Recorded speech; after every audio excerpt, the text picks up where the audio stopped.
only Israel to exist, but also the rights of the Palestinian people to have their own homeland, their own state, living in peace.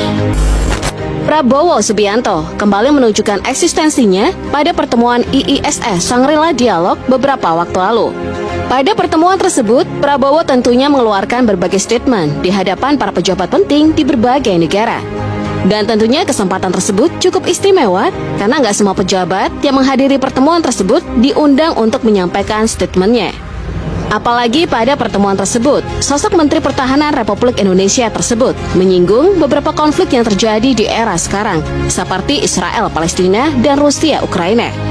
Nah, pada konflik Israel dan Palestina, Prabowo menyampaikan bahwa Indonesia tengah bergerak untuk menyelidiki kejadian serangan di Rafah, dengan tujuan agar kejadian serupa nggak akan terulang kembali. Gak cuma itu aja, Menteri Pertahanan Indonesia tersebut juga mengatakan kalau Indonesia mendukung perdamaian pada konflik tersebut. Bukan hanya Israel, tapi juga warga Palestina memiliki hak untuk hidup, merdeka, dan memiliki negara sendiri. Selain itu, Prabowo juga menyampaikan kalau masyarakat Indonesia cukup terpengaruh atas apa yang terjadi di Rafah baru-baru ini. Pasalnya Indonesia menjadi negara dengan pemeluk agama Islam terbesar di dunia, sehingga membuat masyarakat Indonesia mengkhawatirkan saudara-saudaranya di Palestina. Makanya untuk melepaskan kekhawatiran masyarakat Indonesia, Prabowo menyampaikan sebagai perwakilan NKRI bahwa Indonesia mendukung penuh two-state solution.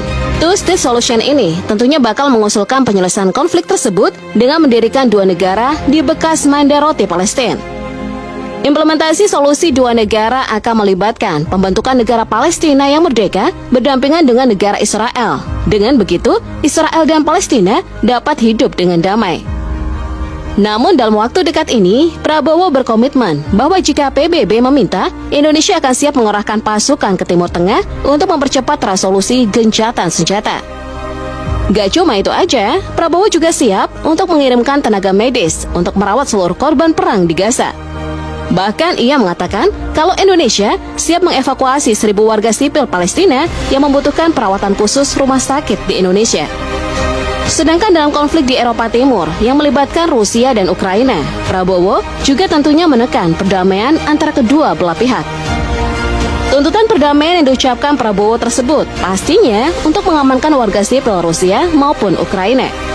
Tentunya pidato Prabowo di pertemuan Shangri-La di Singapura tersebut membuat seluruh tamu undangan memberikan tepuk tangan meriah kepadanya. Apalagi pada sela-sela pertemuan tersebut, Prabowo dikabarkan melakukan pertemuan bersama Presiden Ukraina Vladimir Zelensky. Nah, pada pertemuan tersebut, keduanya membahas jumlah persoalan, salah satunya isu pertahanan. Selain itu, keduanya pun sepakat tentunya menjaga perdamaian dan keamanan internasional di tengah terjadinya sejumlah konflik dan ancaman terorisme. Gak hanya itu, kedua negara sepakat untuk mengedepankan dialog damai dalam mengatasi solusi. Selain itu, Prabowo dan Zelensky gak hanya membahas konflik antara Rusia dan Ukraina. Terbukti kedua pemimpin tersebut juga membahas konflik antara Israel dan Palestina di Timur Tengah. Mereka juga sepakat untuk menekankan urgensi memberikan bantuan kemanusiaan dan memastikan akses ke populasi yang terdampak di zona konflik. Namun selain membahas masalah geopolitik yang terjadi, pertemuan tersebut juga mendorong agar Indonesia dan Ukraina memiliki hubungan diplomatik untuk berkolaborasi di sektor industri pertahanan melalui transfer teknologi. Sehingga hal tersebut mendorong Indonesia maupun Ukraina bakal mampu mengembangkan persenjataan bersama-sama. Memang harus diakui, Prabowo terbilang cukup peduli dengan konflik-konflik yang terjadi, terkhususnya konflik antara Israel dan Palestina. Menteri Pertahanan Republik Indonesia tersebut juga udah beberapa kali mengirimkan bantuan kemanusiaan ke Gaza, tentunya untuk meringankan penderitaan saudara-saudara kita di Palestina. Bantuan kemanusiaan tersebut dikirim menggunakan kapal Rumah Sakit TNI KRI Dr. Rajiman Werdiodiningrat pada tanggal 18 Januari lalu. Dan dikabarkan bantuan kemanusiaan tersebut berupa bahan makanan, selimut, pakaian, perlengkapan bayi, pakaian wanita, susu, tenda lapangan, perlengkapan kebersihan, air mineral, perlengkapan ibadah, dan lain sebagainya. Semua bantuan tersebut bakal dibawa ke Mesir dan dimasukkan melalui gerbang perbatasan Rafah antara Palestina dan Mesir.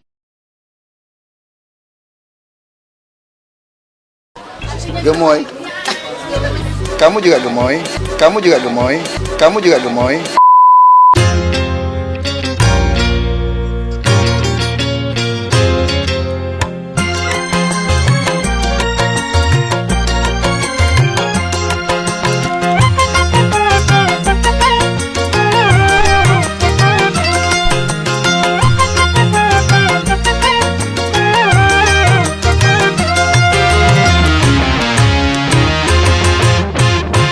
Dia dibully, dibiarin, dia dirujak, dibiarin, dia dihina, didiamin, dia diejek, dijogetin.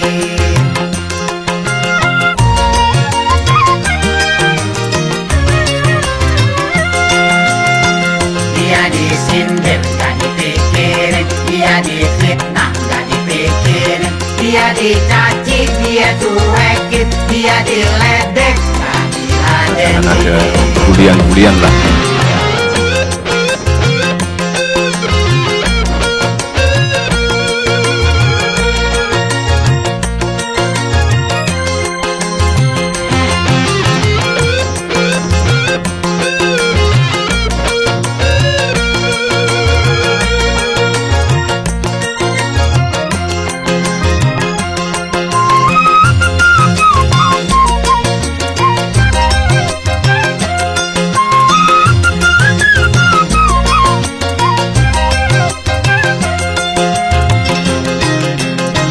Mendingan joget, kita jogetin rame-rame.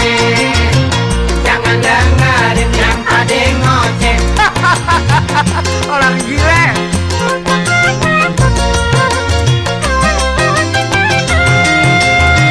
Bapak Prabowo seorang jenderal mantan Pangkostrat. Gak mungkin dia gila jabatan. Sorry ya, sorry. Hidup matinya untuk negara, hidup matinya untuk bangsa, hidup matinya untuk semua. NKRI harga mati.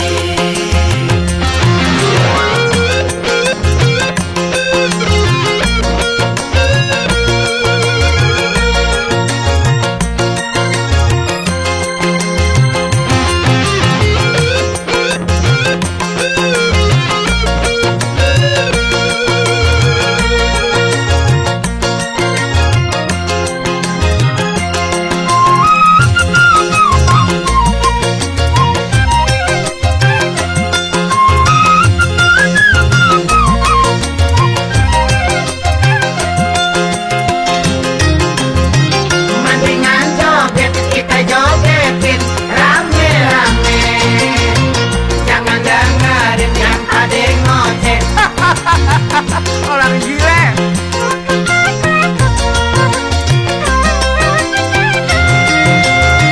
Bapak Prabowo seorang jenderal mantan Pangkostrat.